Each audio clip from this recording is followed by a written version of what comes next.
The cloud. There you go. Okay, you got it in the cloud for sure. Yep. I hit it into the cloud. Yep. Okay. All right, we'll start the session.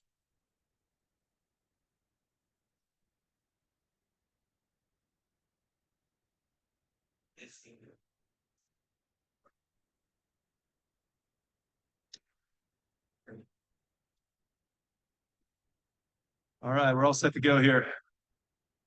Good afternoon, everybody, and welcome to the last session here at the AESS conference. Hopefully, you've all had a wonderful time. I've had so many good conversations with everybody. It really, after night, I was in London during the Portland conference, so I haven't been to the AESS conference in a while now, and it was just really great to be back here to see so many familiar faces and to have so many great conversations with everybody, new and old. So.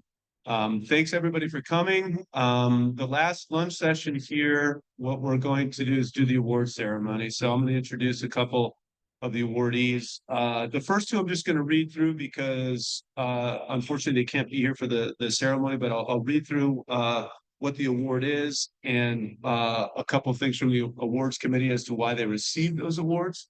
And then we'll do the Lifetime Achievement Award as well. Okay. ACE selected three recipients for the 2025 awards. These awards since 2010 have recognized faculty, scholars, and students in environmental studies and sciences at all career stages who exemplify the highest standards of teaching and scholarship. The first award is the ACE Early Career Award, and this was granted to Dr. Carrie Gross. This award recognizes outstanding accomplishments and promising future potential for teaching, research, policy, or activism in any field of environmental studies and sciences. Through this award, ACE honors individuals who are early in their careers, but have made significant contributions to knowledge, community, diversity, and environmental studies and science, and have a career plan and trajectory that promise to continue to bolster all of their contributions. Dr. Gross wrote that she is, quote, honored to receive this award from such a welcoming community of scholars and activists devoted to producing, sharing, and applying knowledge to create the world we need. The awards committee noted that Dr. Gross's critically important scholarship, commitment to activism, dedication to inclusivity and justice, and impact on students. Dr. Gross's commitments to advance climate change and engage scholars across disciplines exemplifies ACE's mission to promote collaborative environmental problem solving. Even though she's not here, why don't we give a round of applause for Carrie Gross.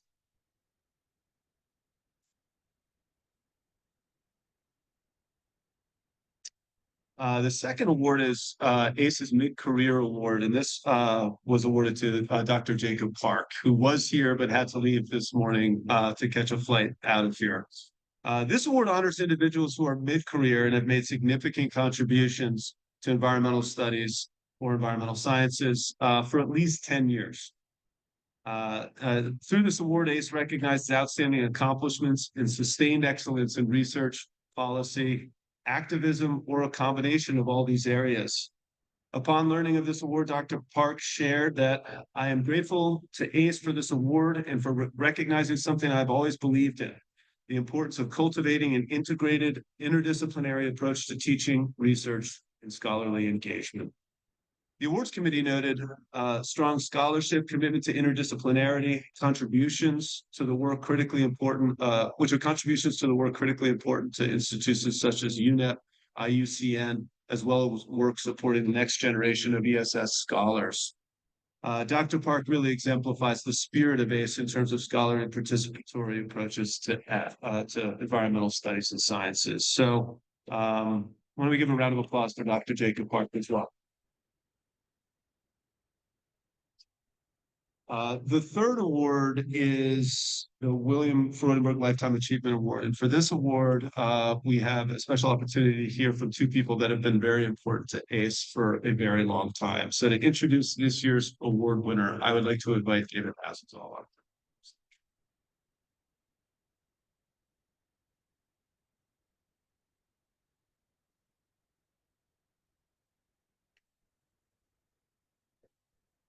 Well, thank you, David. And then we'll go on to the third David when I'm done. Story of my life.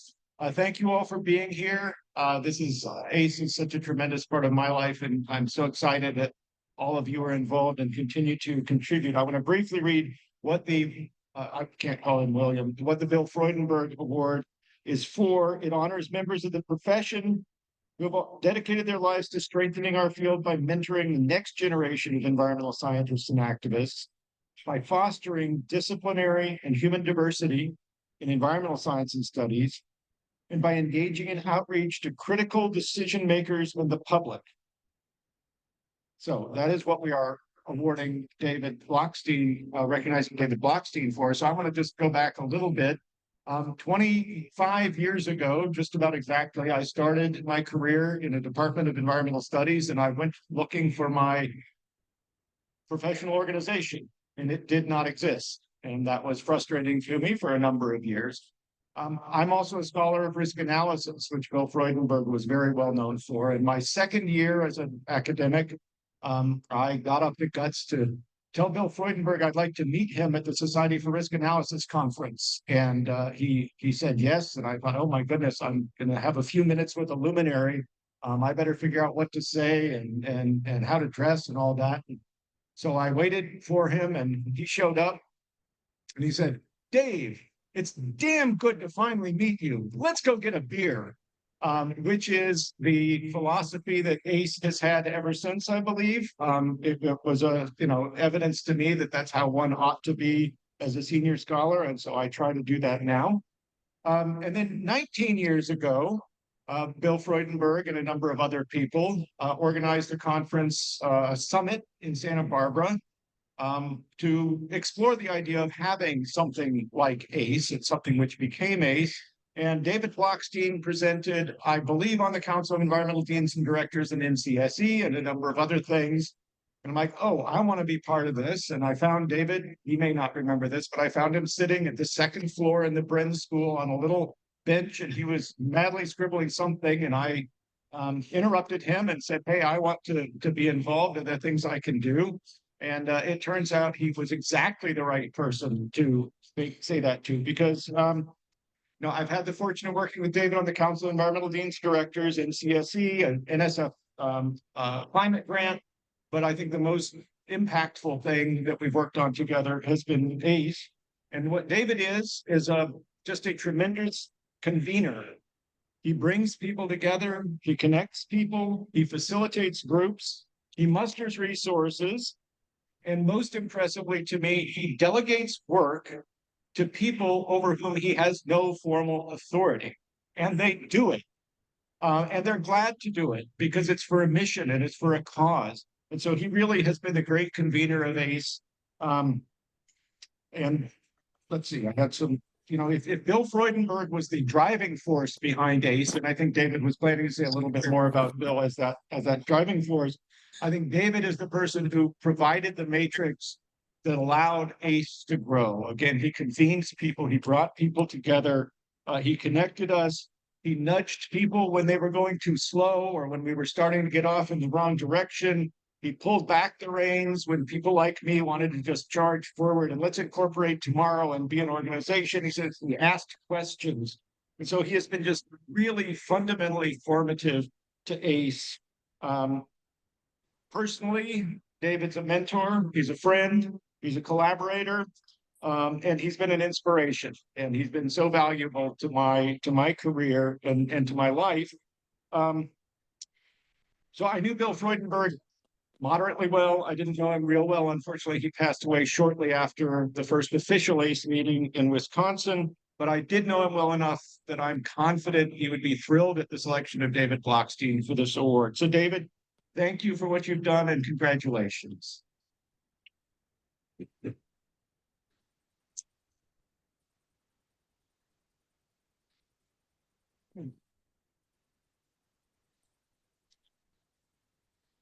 Well, thank you all. I'm going to hold this talking stick here. I am actually recording this, so other people can see it either now or later. First of all, I just want to say thank you. I mean, the award from ACE and the fact that it was is named after our dear departed, but never out of mind friend Bill, and presented by Dave with such generous words is it's really heartwarming to me. Um,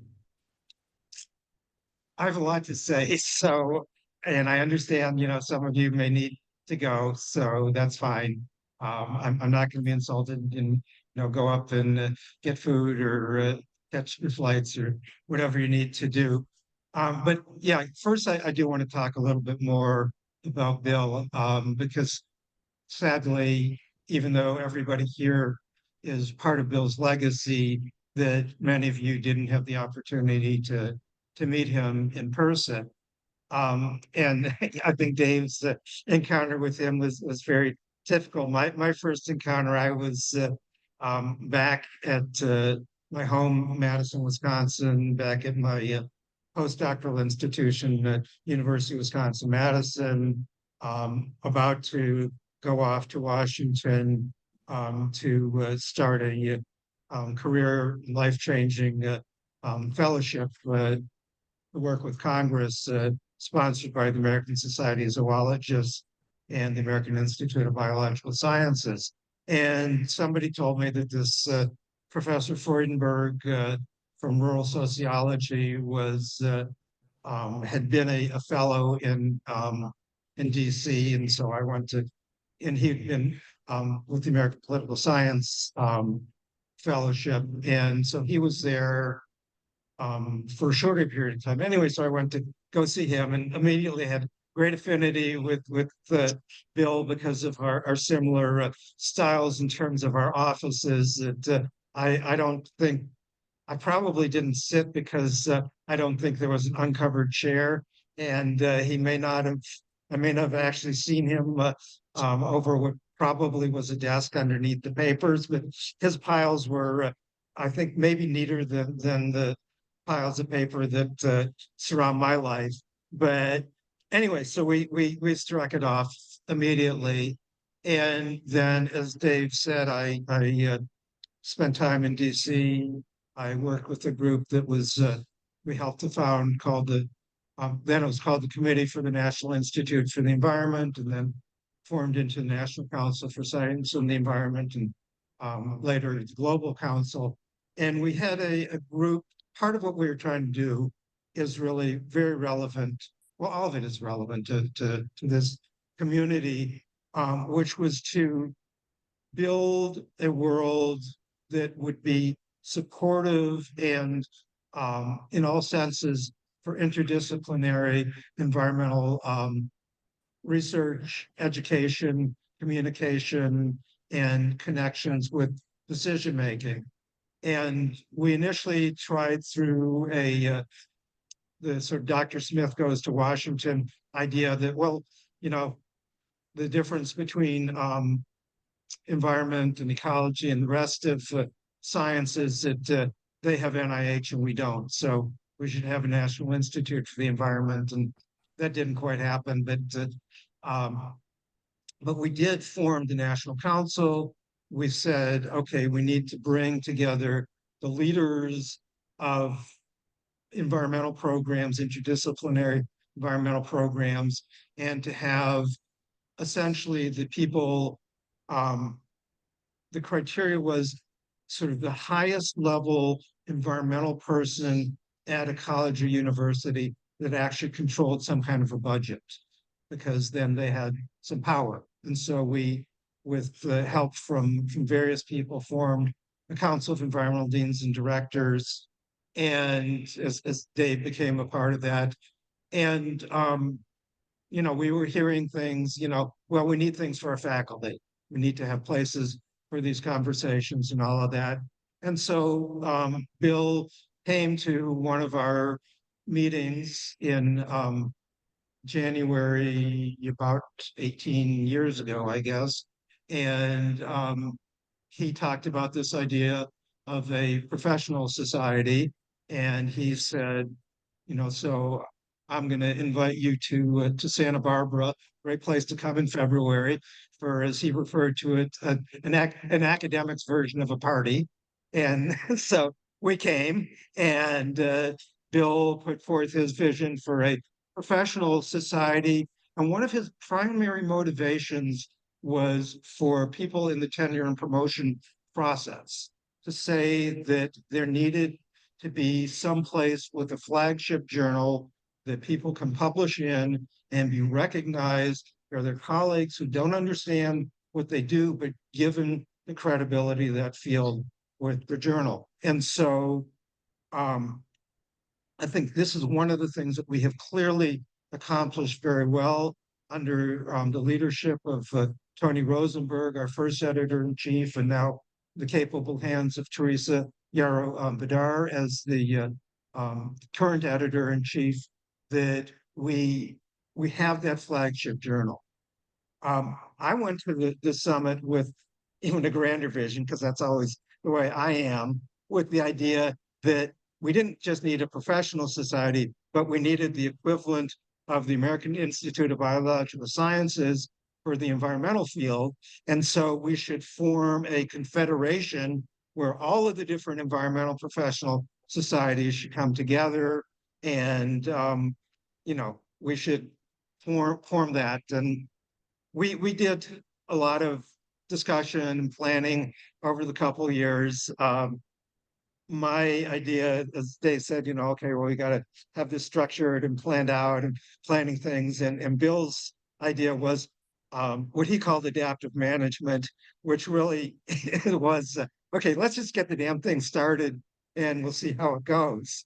And ultimately, I think we compromised and had both things. But initially, it was really both the idea of a professional home, primary home, especially for people in the environmental, social sciences, and humanities that did not have any, in many cases, didn't even have a professional society, as Dave was talking about, and as maybe the secondary society for people in environmental chemistry, environmental engineering, some of the more technical fields, but who were interested in these issues and would like to collaborate with others. And I will say, and you can look around the room, we still haven't quite accomplished that grand gathering yet.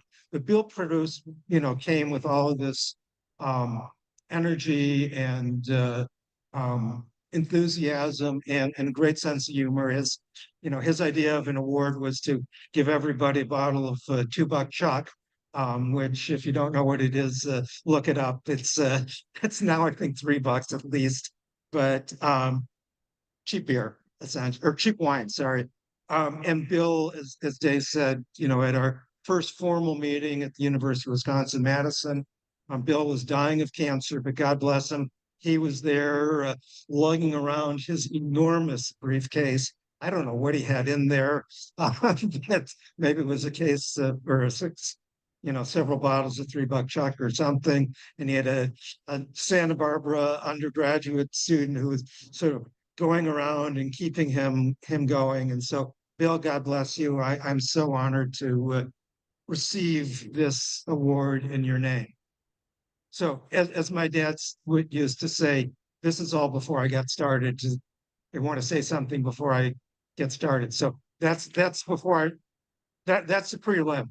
So first of all, just in terms of Lifetime Achievement Award, first I want to talk about achievement. I've done nothing by myself, absolutely nothing. That the as Dave has talked about, well, first of all, I just owe a tremendous debt to my family, my late parents, my wife, Deborah Pribola, who is not here today, obviously, my son, Joshua, who is in a PhD program in environmental science at Oregon State, but has moved to environmental social sciences, and my daughter, Eva, who is an environmental educator in Maryland, and actually my wife, Deborah, who I met on a Capitol Hill Fellowship, is spent her career working for environmental organizations as well. So, this is our family business. But professionally, I would have accomplished nothing um, without friends and colleagues. And as far as I'm concerned, there's no difference between a friend and a colleague. That if you're a colleague, you're a friend. And I'm sorry I haven't had a chance to really talk personally with everybody here, but I hope to still do so in the remaining time that we're here. Um, but I've started and helped to start and helped to run several organizations, including this one. But I've achieved nothing by myself. Without you. Um, so I accept this award in your behalf. This is not my award. This is our award together. So the other idea, the other concept in a lifetime achievement award, um, lifetime. So in my view, this is not a award of completion. This is a progress report that my personal and professional development as a young person came through the tremendous leadership development program called the Boy Scouts of America. And our highest award is the Vigil Honor Award, which is given not only for what you have done, but for what you're expected to do. And so that's the way that I'm looking at this Lifetime Achievement Award. I'm not 70 yet, almost, but not quite.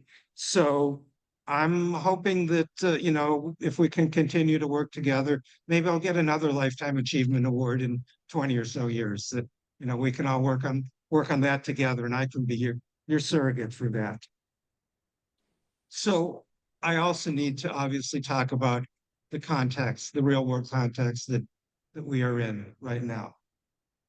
You know, these are, I don't have to tell you, these are dangerous times, dangerous, perilous in every way. I mean, we in this profession, we know the dangers of climate change and the other assaults on life support um, systems that we all creatures um, depend upon.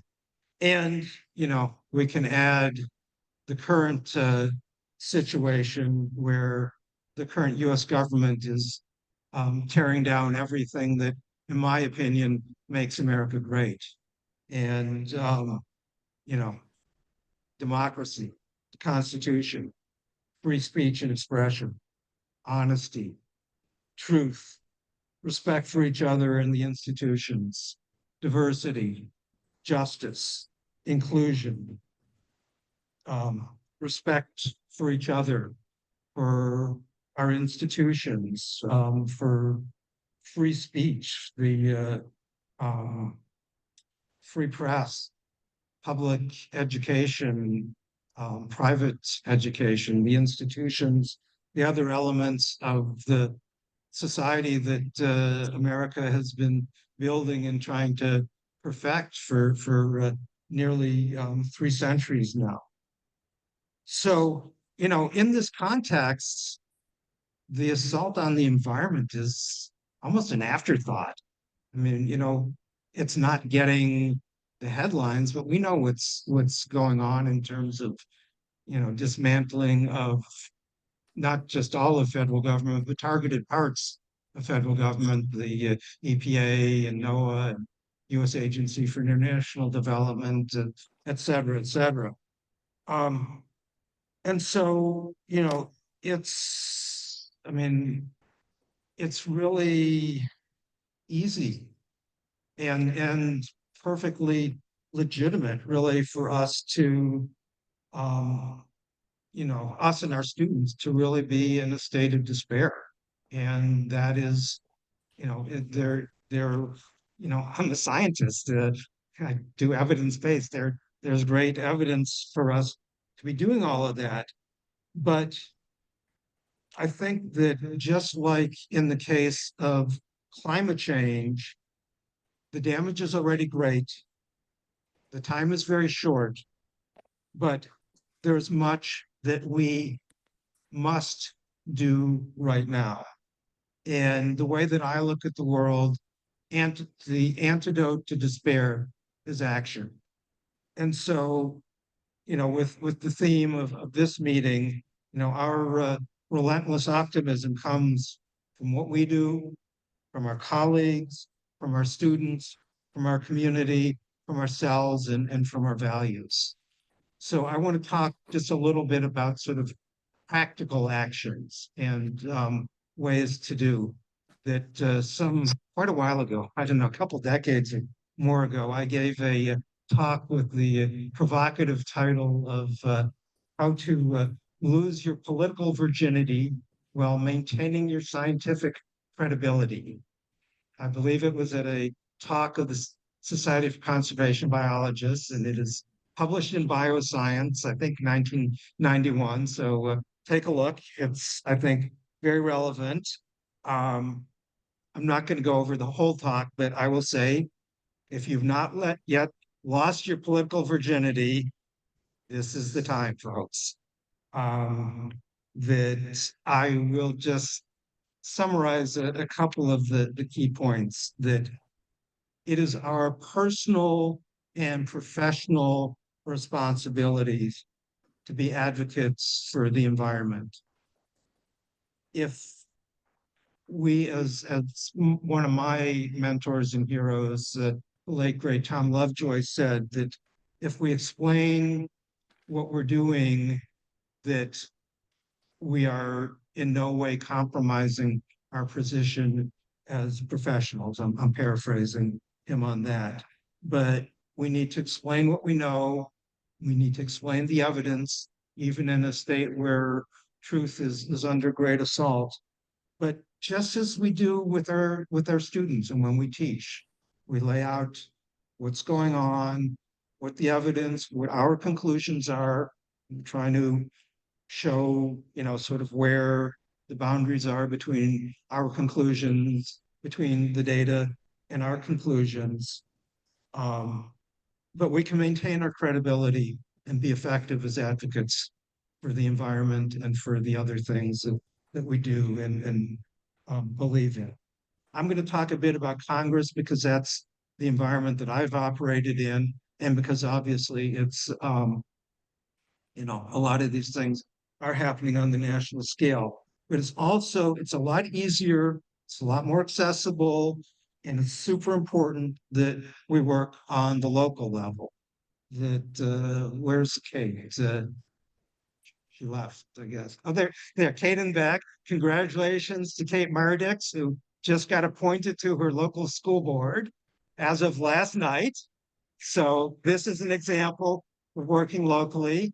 Karen Warren, our past president, also applied to be on her local school board, and she was supposed to find out last night. We haven't seen her, so maybe she's already started her work on that.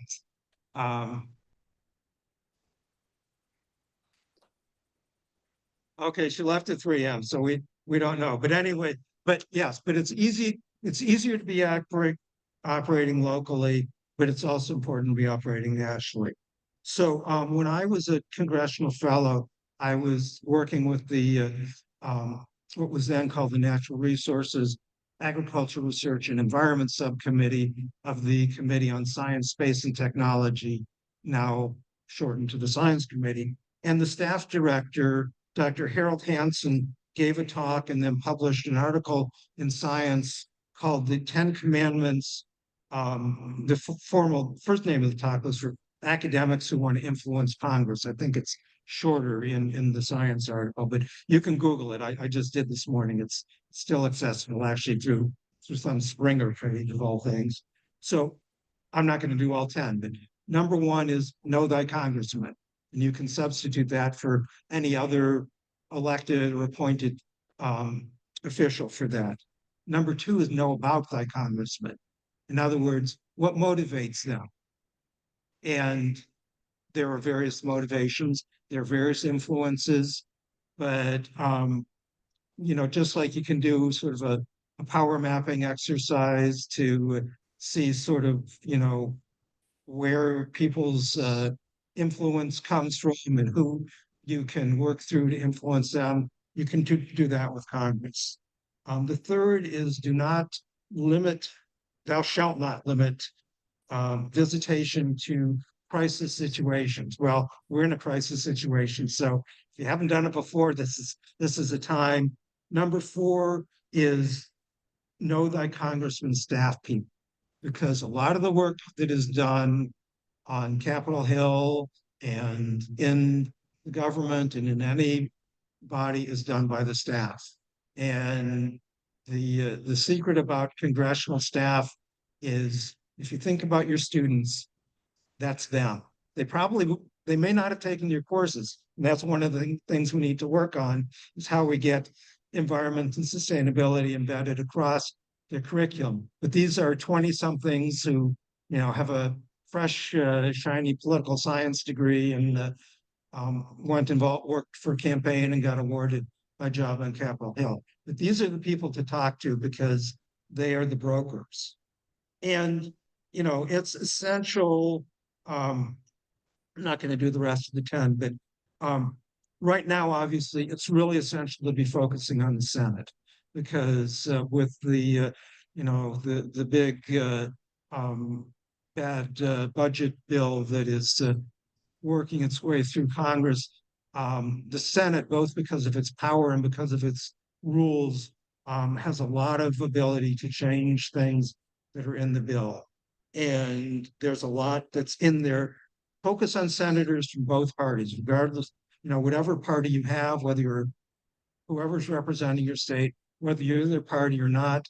The Democrats need some courage. They need boosting up from their constituents to say, yeah, we're watching you, and do this and do that. And the Republicans need some reminding of who is there that elected them, what the interests of their states are. But I don't recommend going in with the social issues and things like that may divide you, but rather, like with any conversation, you look to see where you are together, where do you have common ground, and then use your superpowers. Your superpowers are as somebody who applies critical thinking, critical reasoning.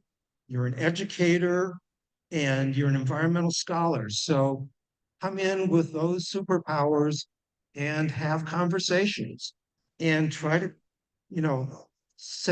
find out one way or another, how do they relate to nature?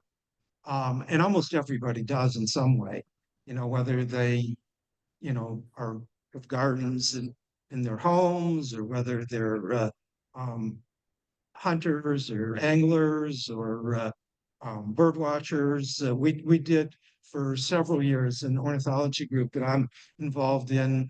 We did a bird watching trip in the National Arboretum for congressional staff, and great way to build relationships because you're finding common ground.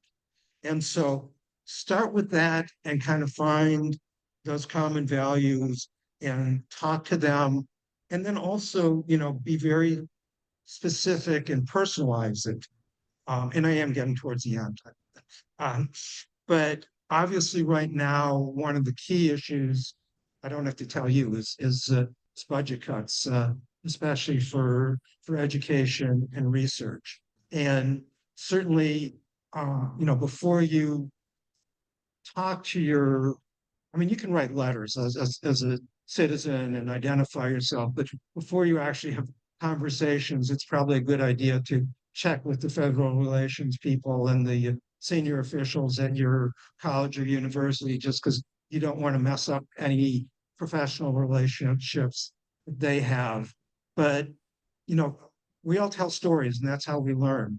And so use the personal stories about, what you are doing, what your NSF grant is, or what your NIH grant is, or what your NEH or Indian Health Service or whatever else, and how that is contributing, and how this is just sort of getting caught up in a lot of these things. We kind of build those connections and show them how, how their constituents and their districts, their states are being impacted, and give them the examples that they can use when they talk to their colleagues and tell stories and say, you may not know this, but.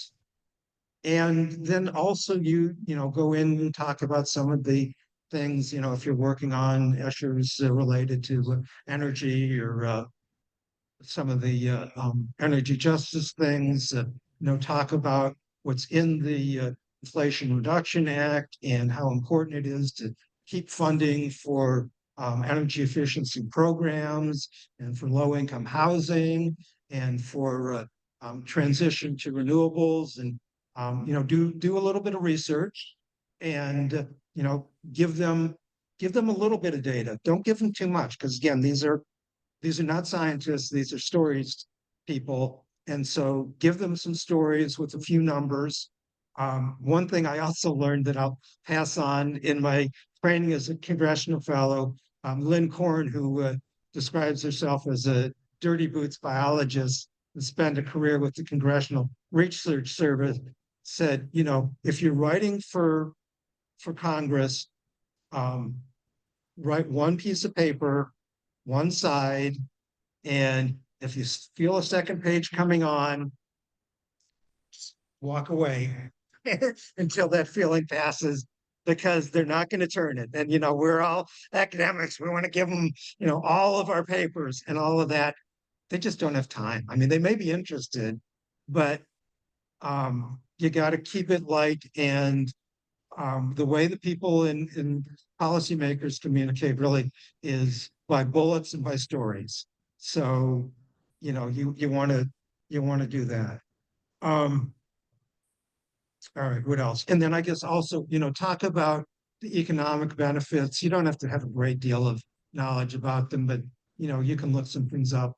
The health benefits, that's still, we're all still living, breathing mortal beings. And so people have that self-interest.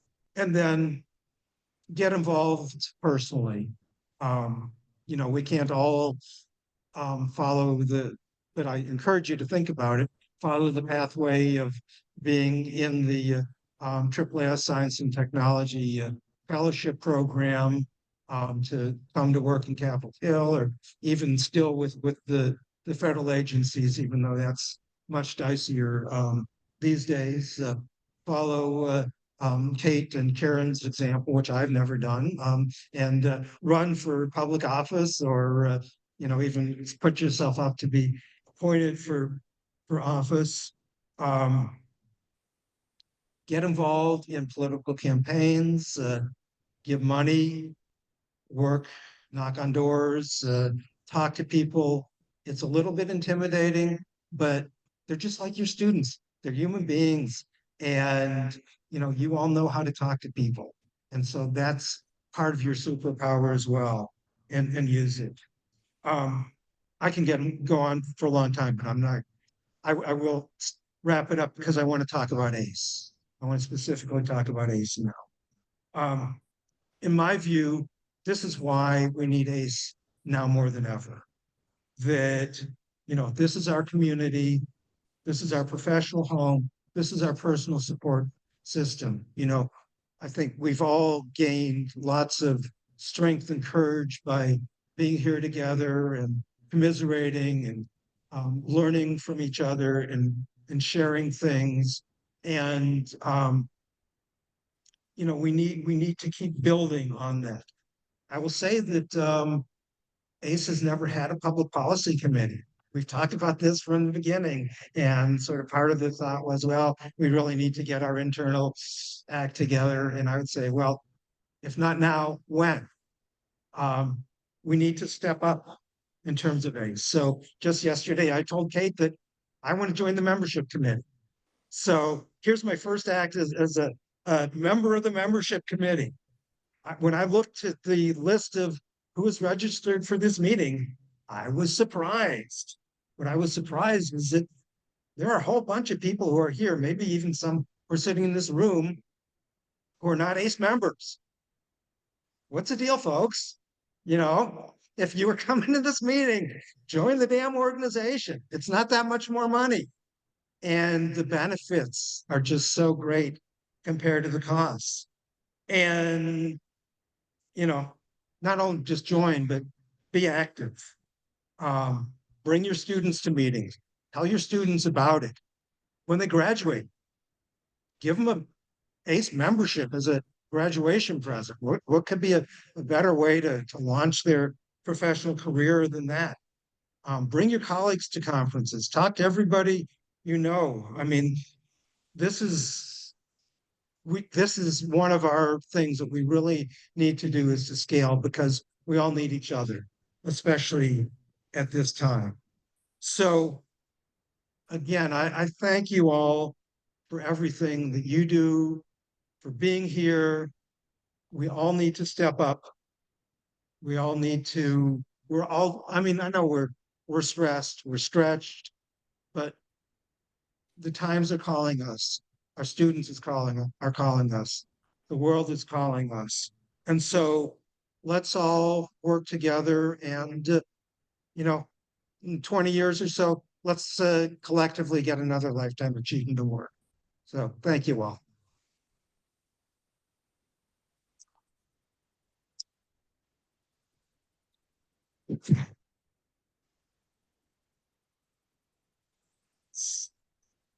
Thank you, David, for those live.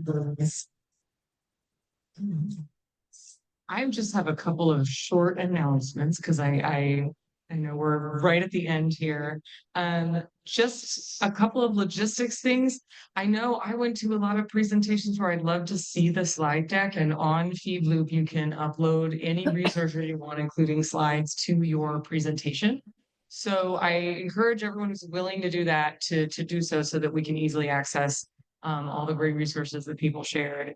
Carolyn also would love your feedback. And so she sent an email where there's a link and you can click on a form and submit feedback. And so we'd love to hear your ideas, things you liked, things you'd like to see different, done differently, anything that you want to say, we'd love to hear. Carolyn also said that there have been lots of folks who come up to her who just said, oh man, I'd love to help. I'd love to get involved. Please make sure you connect with Carolyn and or with any committees you're interested in, because as David said, we all need to get involved and do this work together. I also want to make a note. I don't know if any of them are still here. I'm not sure, but we do need an interim 1-year appointed member of the board who is a student. We need preferably a graduate student. And so I know there were some good ones here, especially if you were either one of them or you spoke to one of them. We need to get a graduate student on the board. So please make sure to think about that. I know I'm really energized, grateful for the time we've had together, grateful for even though we were a smaller group than we've been in the past, I feel like the energy and the spirit and the presentness of everyone was really, really great the last 3 days. So thank you all for taking the time and energy to be here today and in the last couple of days. Tell your friends, ACE is the place. We want to make sure everyone in environmental studies and sciences knows who we are, preferably they're a member, but at the very least, we want to know that we want them to know that we're here, that we're a resource, that we're a partner, and they should come check us out.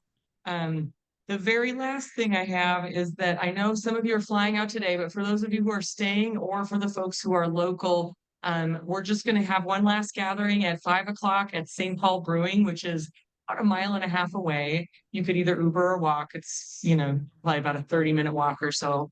And we'd love to, this is super informal. I know I'm going to bring my family. If your family is here, if you have kids with you, if you are visiting your family, and they're welcome too. So local friends and family, dogs are welcome. I hear there's a dog menu there. Could be good. And so that's just our last opportunity to hang out and have fun. Did I miss anything, Carolyn? Huh? Oh yeah, see you next year. And if Carolyn remembers something, she'll email you. All right. Huh? A photo?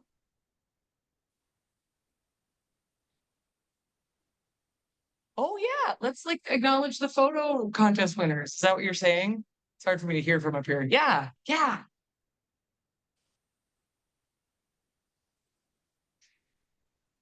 And then the picture. Y'all bitter enders are great. Thank you. Oh, I can't remember. Hi, everyone. Oh, okay. All right, thank you. Thank you.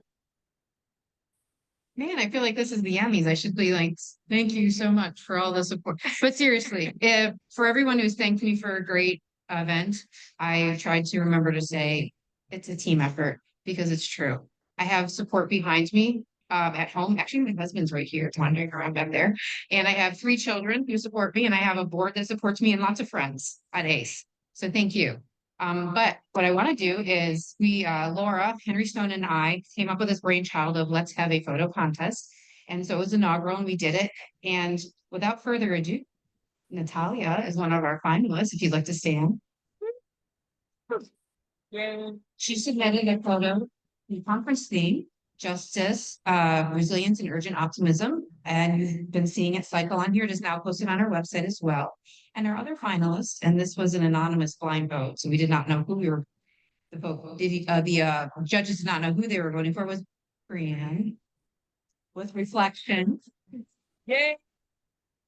Right there. And our student, we had a student winner actually from Ursinus, a Bree Berry student, who is our 3rd winner. She's not here, but we can give her a round of applause. There she is.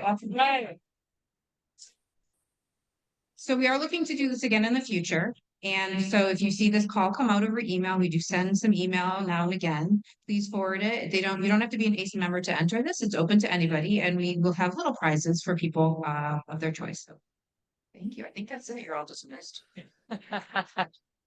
Woo! Party. Turning into. All right, David, did you want a photo? Yeah, we could do that. I was just gonna stop the recording. Oh, sure. Yeah. I think I turned it off. Is that okay?